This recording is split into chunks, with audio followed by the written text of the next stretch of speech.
Sage. Phoebe was more of an average build, but she had curves that made my mouth water. And that hair. Fuck. The copper locks were up in a messy bun on top of her head, but they were clearly thick and long. Her hair would be amazing when it fell all around her while she was naked, playing peekaboo with her big tits.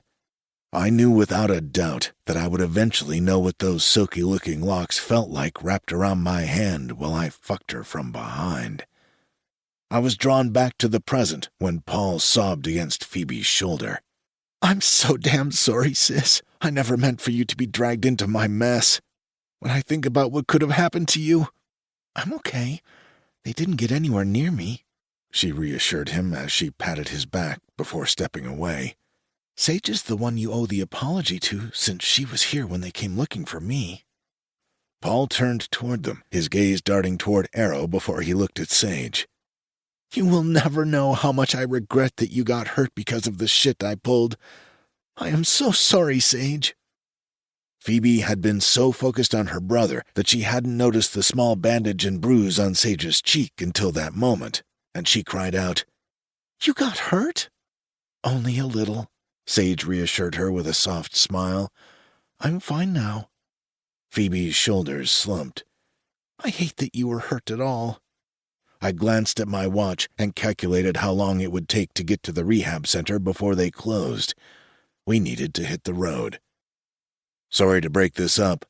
I jerked my chin toward the SUV. "But it's time for us to go."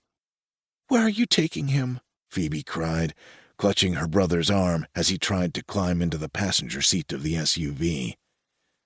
"He's agreed to go back into rehab." Arrow explained how strict the place was, and hope filled Phoebe's eyes.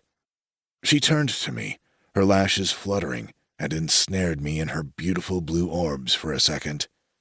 "Thank you for helping my brother." "My pleasure," I murmured, my voice thick with desire. There was also a promise in those two words, a promise that she'd see me again, and then the pleasure would be all hers. Phoebe's cheeks filled with a pink blush, letting me know she wasn't immune to the crackling electricity between us. I winked at her, and she ducked her head as her brother and I climbed into the SUV. As we drove away, I glanced in the rearview mirror to see her still watching the vehicle.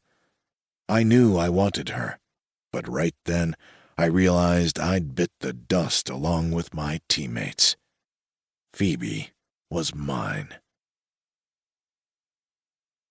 It was well after dark when I returned home, and for the first time since I moved into my condo, I felt how empty it was with just me there. I'd only moved off base 6 months ago, but I was certainly glad I made the change since I intended to have Phoebe permanently moved in with me as quickly as possible. I lay in bed for a long time, making plans for the next day.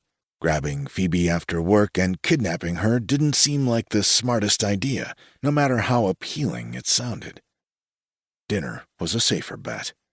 I'd take her out, and we could get to know each other. I wouldn't push her, but I could still hope that we'd end up back at my place, burning up the sheets.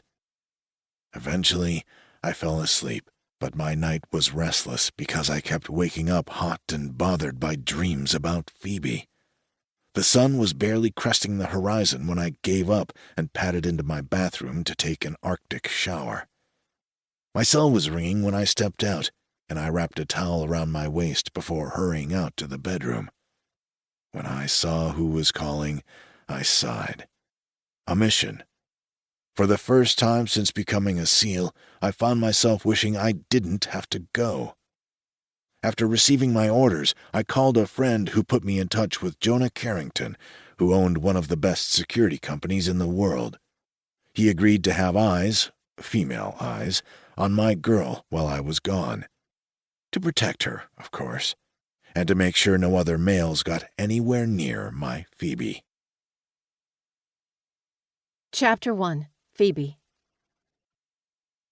Staring up at the brick building in front of me, I started to have second thoughts about coming here. It had been almost a full month since I'd last seen my brother, but I was still so angry with him over the trouble he had brought to my door because of his addiction.